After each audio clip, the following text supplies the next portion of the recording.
un podcast de Cooperativa.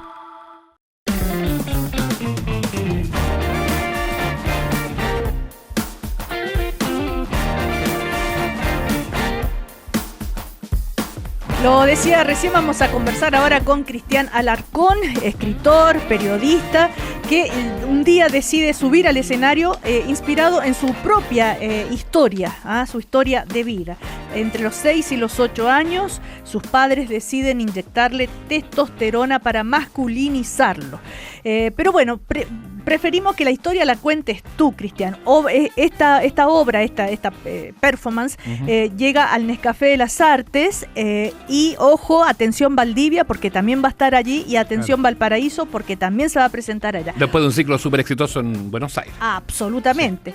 Sí. Cristian, ¿cómo estás? Buenos días.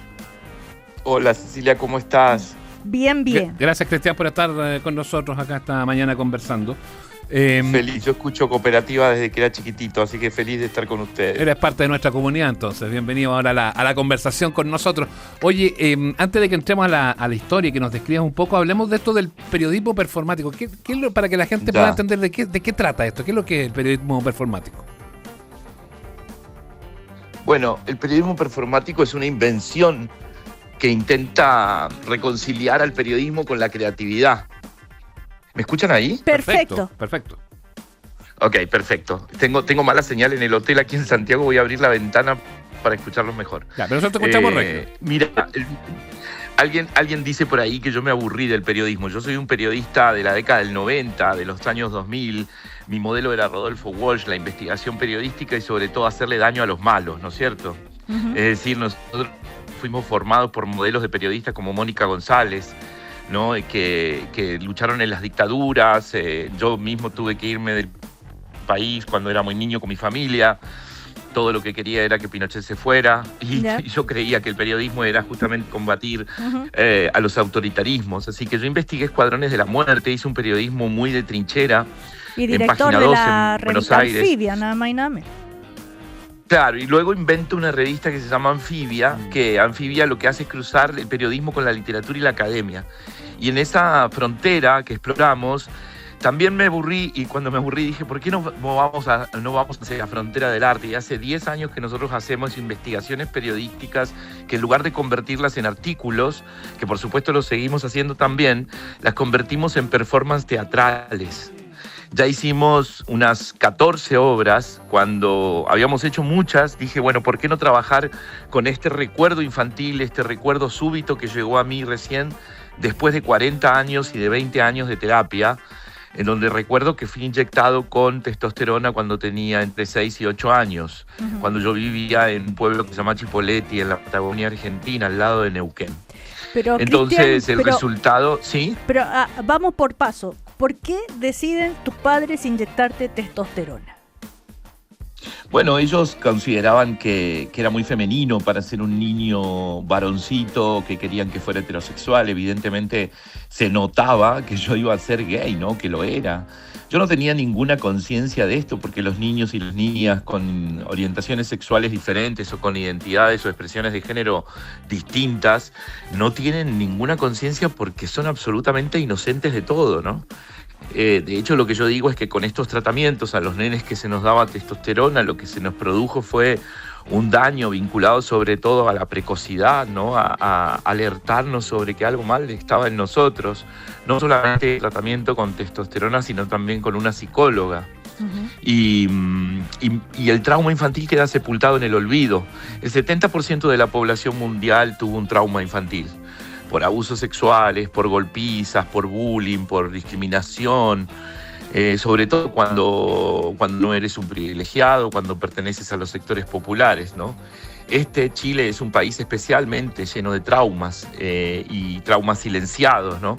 Traumas que por un lado los dejó la dictadura, pero después, digamos, las cosas se reproducen. Pero llama la atención que una psicóloga, un médico, y parece que tú no eres el único caso, porque a partir de tu historia tú has investigado y hay muchos casos igual al tuyo. ¿Cómo es posible que desde la medicina se hagan estos tratamientos? O sea, como una complicidad de la ciencia. Claro.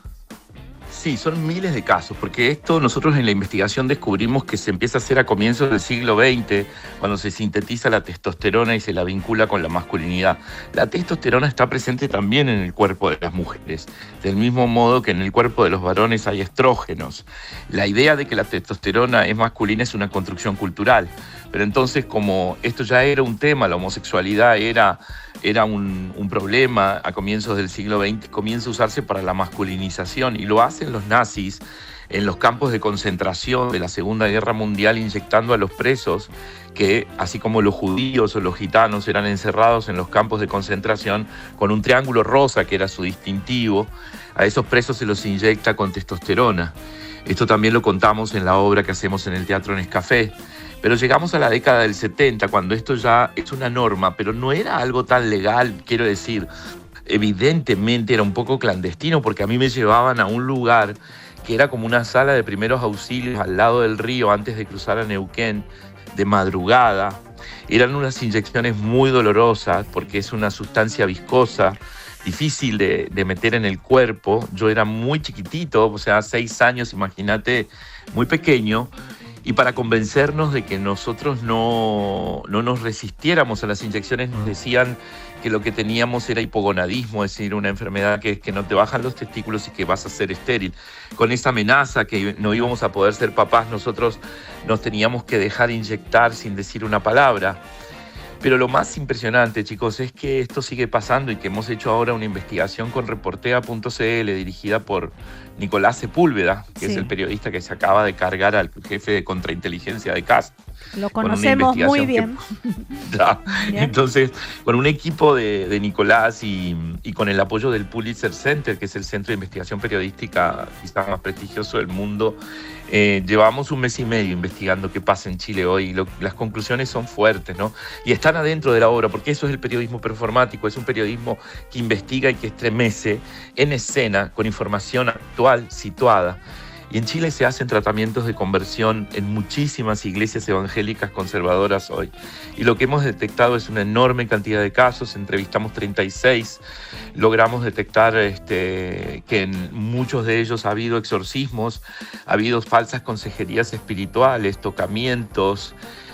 Convencen a los niños de entre 12, 13, 14 años cuando empiezan a mostrar su inclinación homosexual, o chiquitas lesbianas, o chicos que quieren ser trans, o personas no binarias, son intervenidos, son aislados, son sometidos a la burla, pero también a la idea de que van a ir al infierno. Es muy fuerte escucharlos hablar y contar cómo, por ejemplo, hay un chico que dice, en su testimonio, dice: yo sufría porque yo me quería matar, porque la idea de suicidio aparece frecuentemente en las víctimas de estos tratamientos, pero si me mataba, ese era un pecado que me llevaba al infierno, pero si era lo que yo era, un chico gay, también iba al infierno, entonces no tenía escapatoria.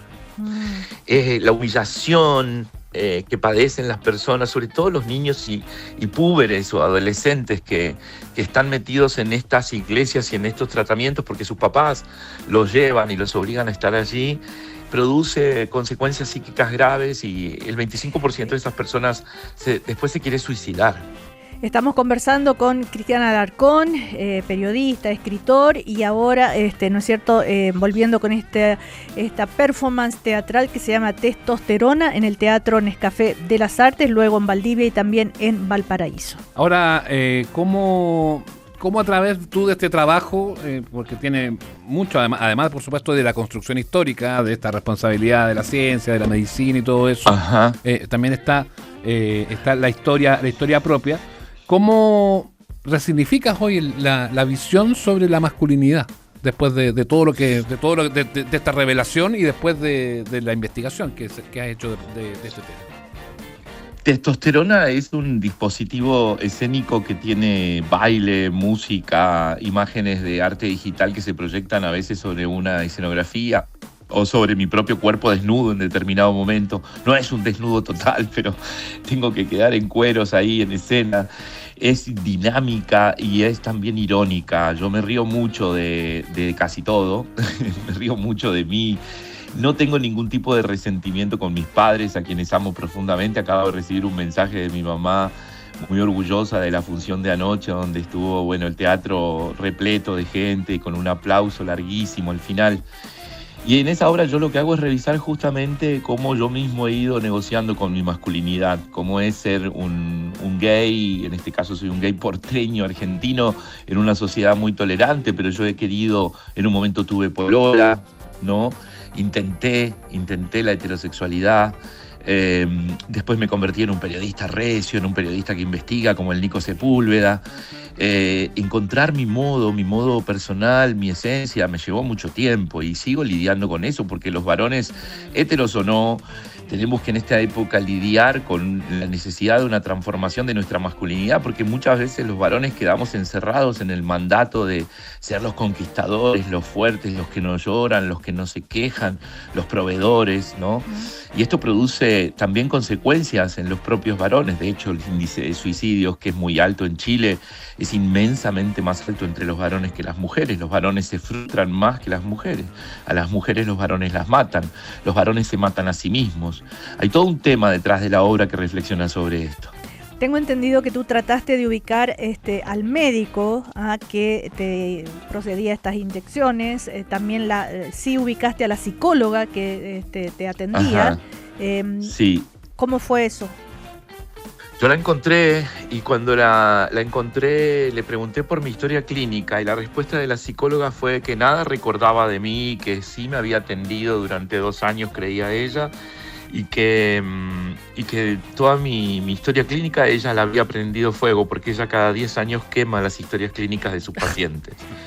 Entonces, bueno, por supuesto que eso es ilegal, los profesionales no pueden quemar las historias clínicas de los pacientes porque es una información personal que le pertenece exclusivamente a la persona que pasó por un consultorio. Así que, mira, aquí lo que me impresiona de Chile, de lo que les contaba sobre esta investigación que pueden ir a leer en las páginas de reportea.cl, está ahí en la portada. Lo estoy viendo. Y lo que me impresiona es la participación de tantos psicólogos en estas terapias de conversión de la homosexualidad en Chile. Y cómo, no sé qué pasa con el colegio de psicólogos, no sé cómo están normadas las cosas acá en el campo de la psicología. Muchos psicólogos evangélicos y psicólogos que responden a los pedidos de los papás. Así como hay psicólogos que dicen es que los papás vienen a pedirme que yo haga algo con sus hijos gays o lesbianas para que no lo sean y les explicamos que no, que eso está mal y que las personas tienen derecho a sus identidades y a sus orientaciones sexuales. Pero hay otros profesionales o pseudo profesionales estafadores que toman los casos. Y además esto es un negocio, porque hemos detectado 2 iglesias y en una de esas iglesias, que es Viña Las Condes, que es una iglesia que su culto lo hace en el Hotel Intercontinental todos los domingos, tenemos un periodista que logró infiltrarse allí, que tuvo que pagar $350 para participar de un curso de sanación sexual por donde pasan muchos otros jóvenes que buscan estas conversiones. Y luego se los inscribe en un retiro espiritual que se hizo uno hace un mes aquí en Santiago y ahora hay uno en este momento ocurriendo en Córdoba, Argentina, porque es una iglesia, se llama Ministerio de Restauración, que está en ambos países, y se cobra $700 por participar de ese retiro en el que te van a curar de la homosexualidad.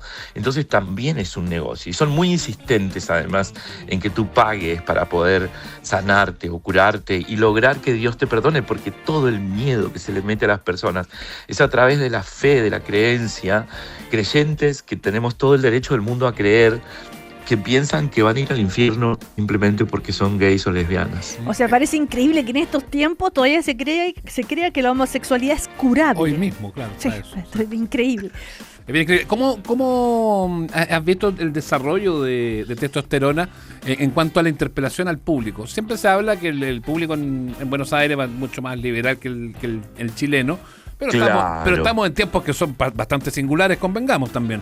En tiempos en que se ha retrocedido mucho en eso. ¿Cómo han logrado leer tú la interpelación a la gente? ¿Cómo ellos reciben y cómo ellos después terminan haciéndole un poco la bajada a estas historias?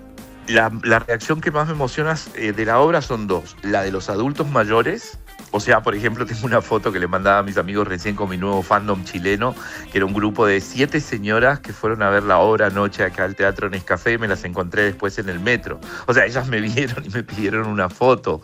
Mujeres de entre 65 y 75 años, ¿no? Que me agradecían porque les había abierto la cabeza. Ellas son estudiantes de un grupo de teatro que tienen como hobby, su profesor las mandó y ellas estaban muy conmovidas. Y una de ellas hablaba sobre uno de sus nietos y de cómo a ella le costaba aceptarlo y de cómo le había ayudado. Yo creo que este tipo de experiencias que son entre el arte y el periodismo conmueven a un punto en el que logran mover estructuras internas, porque esencialmente yo no creo que haya gente mala. Yo creo que la cultura hace mucho daño y que los mandatos son los que nos dañan. Lo otro que le pasa a la gente, bueno, y los otros que vienen, son los muy jóvenes. Ayer se hizo, cada noche después de la obra hay un conversatorio, ¿no? Con artistas, con académicos y con activistas. Y hablaban los chicos trans varones, que son los que consumen testosterona porque lo deciden ellos mismos, ¿no? Sobre lo que les pasa en una sociedad que les plantea formas del rechazo. Pero te diría que lo más auspicioso de la obra es cómo interpela sobre todo a los heterosexuales que la van a ver, porque no habla solamente del mandato que tuvo que soportar un niño gay que al que intentaron convertir en hetero. No, el mandato nos jodió la vida a todos, ¿no? Y a todas. El mandato y dijo que nosotros no podíamos ser demasiado flacos ni demasiado gordos, que no podíamos ser demasiado morenos, que teníamos que asumir determinadas posiciones. Nos pasamos la vida entera tratando de desarmar esos mandatos que nos condicionan y tomamos decisiones en torno a eso. Y muchas veces, lamentablemente, hay quienes al mandato lo reproducen con sus hijos, con sus nietos. Y yo creo que es hora de cortar con ese círculo y producir una zona de verdadera libertad para que las personas puedan ser lo que desean ser. Bueno, demos las coordenadas y detalles de lo que se ve ahí arriba del escenario. Testosterona, es esta performance, ¿así le llamamos? Sí. Performance, protagonizada por Cristian Alarcón, que está conversando con nosotros, donde cuenta su propia experiencia, ¿no? Y Lorena Vega, que además dirige. Y dirige Lorena Vega. Y la Lore, que se ha hecho tan famosa, porque ustedes la conocen aquí por el personaje de la psicóloga de Envidiosa. Sí, absolutamente. Bueno, esto es entonces, dura 70 minutos, la obra está recomendada para mayores de 13 años, ¿verdad? Y así es. Hoy y mañana a las 20 horas, y después en el Teatro Nescafé de las Artes, y después en Valdivia va a estar en el Teatro Regional Cervantes este domingo a las 7 de la tarde, y en Valparaíso el 16 de julio en el Parque Cultural Valparaíso a las 19 horas. Ojalá puedas volver para otra temporada, porque muy cortita la temporada. No, a mí me parece enorme. No sabes el desafío que significa para mí pararme en un escenario en Chile, que es el lugar al que yo siempre estoy volviendo como buen exiliado, que no se quiso ir nunca de acá. Aunque yo amo Argentina y vivo en Buenos Aires, tengo un corazón muy chileno. Y de hecho mi mayor emoción es que no sé cómo voy a hacer para no llorar en escena, que lo tengo prohibido por mi directora. En Valdivia, que es a 80 kilómetros de donde yo nací, en La Unión, porque ahí van a estar todos mis tíos y todos mis primos y los vecinos del barrio, y entonces va a ser una ceremonia eso. Muy lindo. Te damos las gracias, Cristian, por conversar con nosotros. Gracias por la escucha, gracias Cooperativa, un abrazo grande. Un abrazo, que estés muy bien, chau. Igual, chau. Estás escuchando el podcast de Una Nueva Mañana, una presentación de cooperativapodcast.cl. Joel Poblete, ¿cómo estás? Muy buenos días. Buenos días, bien, ¿y ustedes qué tal? Hola, Joel. Muy bien, con ganas de comer sopaipilla, como te imaginarás. Bueno, lo que estaba escuchando yo me tenté también. Saliendo de acá, me voy inmediato a buscar una sopaipilla. Claro. Mira, le podríamos haber encargado a Joel que nos comprara. Mira, un carrito, mira. Que fuimos giles. Se les pasó. Sí, estuvimos mal, Joel. Ya, pero les traigo estrenos por lo menos, algo. Sí. Comencemos que devoraremos como una sopaipilla. Eso. Comencemos a devorarnos entonces la película Moana. I know a girl from an island. She stands apart from the crowd. Bien esperado estreno. Sí. Yo creí que iba a cuadrar con las vacaciones de invierno, pero no, fue justo después. Es que está colapsado el espacio. Teníamos Toy Story 5, la semana pasada los Minions y Monstruos. Además es global el estreno. Claro, ¿no? sí, es que eso, entonces en el resto del mundo no hay vacaciones de invierno, entonces por eso a nivel de latitudes. Bueno, esto, como decía Sebastián, un estreno bien esperado, sobre todo por las exhibidoras, porque un estreno grande, un estreno Disney, corresponde a algo de lo que hemos estado hablando harto en los últimos años, que yo no soy muy partidario, como lo he dicho, de las adaptaciones live action de los clásicos de Disney, que la mayoría de la gente lo sabe, pero para quienes no están escuchando y no lo tienen tan claro, son las mismas versiones de las películas clásicas, o algunas no tan clásicas, como el caso de Moana, que es de hace solo una década, que son llevadas a la pantalla, pero ahora con actores y actrices de carne y hueso. Entonces, obviamente, le da algo distinto. Algunas han sido muy polémicas. El año pasado tuvimos Blancanieves, que mucha gente le cuestionó, que la pusieron muy empoderada, que el príncipe ya no era tan príncipe, todas estas cosas. Pero en cambio, esta Moana, como decía, una película que ya vimos hace una década, que tuvo una secuela, que le fue increíble a nivel de taquilla, llegó a la cartelera y es la misma historia. Es casi al pie de la letra todo como está contado. Entonces, muy bonito visualmente, un espectáculo súper logrado, pero claro, quienes quieran más originalidad es como la misma historia. Por eso es un poco cuestionada según mucha gente, porque dicen, oye, un poquito más de originalidad, pero después cuando cambia la historia, como pasa con Blancanieves, la gente no le gusta tanto. El año pasado tuvimos el otro live action que comentamos acá en la radio, fue el de Lilo y Stitch, que también era en entorno polinésico. La mayoría de la gente que nos está escuchando quizás lo sabe, pero Moana, esta historia un poco fantástica, mítica, que transcurre precisamente en Oceanía, una isla, hay un corazón que ha sido robado, ella tiene que recuperarlo porque la isla es un mensaje también a favor del medio ambiente. La isla está perdiendo un poco, se están muriendo las plantas, están pasando cosas. Yo le doy una vuelta a esto del live action cuando hablamos de esta película. ¿Será que a la larga lo que están tratando de buscar con rehacer el fondo del clásico o no tan clásicos como esta? Es que a la larga el live action va a terminar siendo más prioritario que el dibujo animado propiamente tal. Yo creo que por un lado está eso, obviamente tratan de estirar a nivel financiero las ganancias y todo, pero también pasa que en las redes sociales la gente se queja bastante, no solamente los nostálgicos, porque no podía decir solamente la gente antigua, pero incluso las nuevas generaciones, algunos dicen, oye, mejor vemos las originales o reestrenenlas o las tenemos en la plataforma Disney. Así que un caso, sobre todo, como digo, más discutible cuando son películas tan recientes. Ahora, entre las cosas positivas que tiene, hay una actriz australiana que está debutando en pantalla, que interpreta aquí a Moana, que lo hace súper bien. Bueno, la versión que nos mostraban era la versión española, así que no puedo juzgar sus habilidades como cantante. Obvio. Recordemos que esta película tiene muchas canciones. Pero asume que son buenas. Sí, totalmente. Y recordemos que las canciones, una de ellas estuvo nominada al Oscar en su momento en la película original, son de Lin-Manuel Miranda, sensación con Hamilton y varios de los musicales más importantes de las últimas décadas en Broadway. Dwayne Johnson, La Roca, que hacía el personaje de Maui, que es el personaje como el coprotagonista de la película, en la versión animada, aquí hace el mismo con su propio físico, interpreta el personaje y lo hace súper bien. De hecho, está como moldeado para él, la parte cómica, a nivel físico, muy divertido. Así que en ese sentido la película funciona, es entretenida. La crítica, hay que decirlo, no está siendo muy generosa. Yo la fui a ver sin mayor expectativa, la encontré entretenida. Como digo, en la premier la gente salió feliz. Joel está muy simpático con las películas. Sí. Anda bien.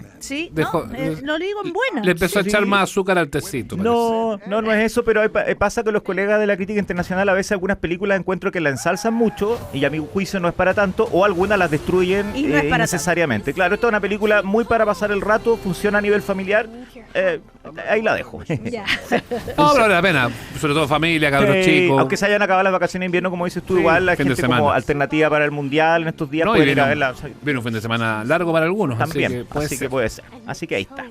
Un muerto malvado. En la película nueva, Evil Dead. Sí. Evil Dead. Sí. En llamas.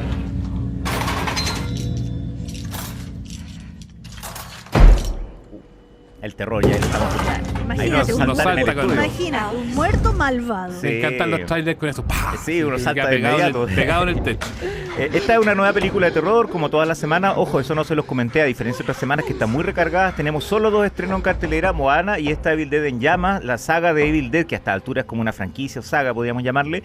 Es una serie de películas de terror, partió de las más emblemáticas del género, partió el año 81 con Sam Raimi, notable película, de ahí se han hecho reboots, remakes. Esta es una variante, no es ni un reboot ni un remake, sino que sigue en ese universo, pero es una película aparte. Tiene la gracia que está dirigida por un francés del que yo les hablé bastante bien hace un par de años, que se llama Sébastien Bannister, Doniczek, que hizo una película de terror que me gustó harto, que la recomendé acá, que se llamaba Arácnidos, que está llena de arañas en un edificio en Francia, en los suburbios de París. Bueno, él cuenta esta historia de una mujer que pierde al marido, se va a vivir con la familia del marido pensando encontrar paz, y ahí se encuentra con una serie de entidades demoníacas, así que lo que uno se puede esperar. A diferencia de Moana, está teniendo críticas más positivas, así que ahí creo que puede ser para que los que les gusta el terror, que como siempre recuerdo cada semana, con Backrooms y Obsesión se ha convertido en un fenómeno este año, y todas las semanas estamos teniendo películas de terror potentes. Por algo las hacen. Sí, porque como siempre decimos, acá hay público en Chile, Claro. a la gente le encanta. Es incombustible la temática y la cantidad de películas y películas que salen y que son iguales a otras de hace 15 años. Sí, así que ahí les tengo esos dos estrenos, y quería hablar porque quedé con tarea para la casa la semana pasada. Les hablé de una película que no había alcanzado a ver y ahora sí la fui a ver para hacer la tarea, y se las quiero comentar, que es justamente Minions y Monstruos. Ya. ¿Ven a estos tipos armados hasta los dientes? Ellos sospechan que mataron a su líder y los quieren. ¿Se acuerdan? La semana pasada les conté de qué se trataba, pero no la había alcanzado a ver. La fui a ver porque como ha estado, yo les comenté, yo nunca había visto una película de los Minions, hago un mea culpa, no había visto mi villano favorito, esta es como la 7ª película. Y sin embargo, está teniendo críticas muy positivas. A la crítica internacional le ha encantado, así que por eso dije, ya, voy a hacer el esfuerzo, voy a ir a verla. Me entretuve mucho. Les recuerdo a quienes no nos escuchaban la semana pasada que los clásicos personajes de los Minions, en este caso, están metidos en la historia del cine. En el año 27 llegan a Hollywood, se convierten en celebridad, y justo en el momento en que llega el cine sonoro. Y como los Minions hablan súper raro, no se les entiende. Llegando al cine sonoro no funciona. Se le ocurre hacer una película de monstruos tipo las que se ponen de moda en esos años, como Frankenstein, Drácula, y se le va de las manos. Entonces, ¿por qué le está gustando tanto a los críticos? Porque todos estos guiños cinéfilos a Buster Keaton, a Charles Chaplin, Ciudadano Kane, están súper buenos. Casablanca, está lleno de esos guiños. Súper evocativo. Claro, y que Sebastián comentaba la semana pasada, los niños van a entender, a lo mejor no tanto, los adultos lo van a comprender, pero a nivel de animación es muy entretenido. Los Minions a la gente le encanta, así que los niños, para qué decir, se van a volver locos. Así que la dejo recomendada para cinéfilos y también para las familias que buscan un panorama. Funciona súper bien, entretenida y muy bien hecha. Bueno, una preguntita de Moana, que me quedo pendiente, porque creo que te entendí que la viste en español. La mostraron a la prensa y a la premier en español. Pero hay unas pocas copias en subtituladas. Sí, así que, pero como digo, siempre cada vez pasa que llegan poquitas copias y hay que buscarlas como a las 10:30 de la noche, que no todas las familias pueden ir a esa hora, pero quienes quieran verla en inglés se pueden encontrar ahí las copias en versión original. Y Minions más o menos parecido, más allá que los Minions hablan en Exacto, Minions. yo la fui a ver en una sala en español porque también quedan como una sala en la noche, ni siquiera en cada complejo. Es un fenómeno, como les digo, que pasa cada semana. Pero la próxima semana, de la que sí les voy a hablar y que va a llegar, que es de los grandes tanques del año, sin duda esperadísima, la Odisea. Y eso, ahí les voy a venir a contar. Yo asumo, Joel, que los distribuidores del cine no son giles y que eso es porque la gente prefiere verla lo está en pidiendo, español. sí. Es un fenómeno Curioso. no solamente en Chile, está pasando en Argentina. Se están quejando mucho los cinéfilos que la mayoría de las copias, incluso películas para adultos, están llegando habladas en español. Si los argentinos se están quejando que un público muy cinéfilo, imagínense, horrible. Es un fenómeno que espero que retroceda en algún momento. A la Sí. gente le encanta, pero yo desde este No, a mí no me gusta. bastión voy a siempre decir Sí. que no estoy a favor. Deben pasarte audífono y uno escoger ahí. Exacto. Ah. Sí, así que eso les Bueno. tengo. Pero como les digo, la otra semana vendremos con La Odisea, que es un estreno esperadísimo de Christopher Nolan, que ha dividido mucho en redes sociales, está dando harto que hablar sin haberse estrenado oficialmente en sala. Así que vamos a ver qué pasa. Ese va a ser el Bueno. estreno del año, ¿no? De los más esperados, por lo menos el top 5 de los más esperados, y vamos a ver cómo la trata la gente. Bueno. Ya. Nos vemos ahí. Ya pues. Bueno, gracias Joel Poblete, Gracias a buen ustedes. fin de semana, Igualmente. que comas sopa y pilla. Eso, saliendo Ya. de acá, me voy para allá. Anda a buscar y nos traes. Ya, gracias, que estén bien. Chao, chao. Chao, que te vaya bien. Igual. Aquí termina el podcast de Una Nueva Mañana. Cooperativapodcast.cl. Otra forma de escuchar Cooperativa.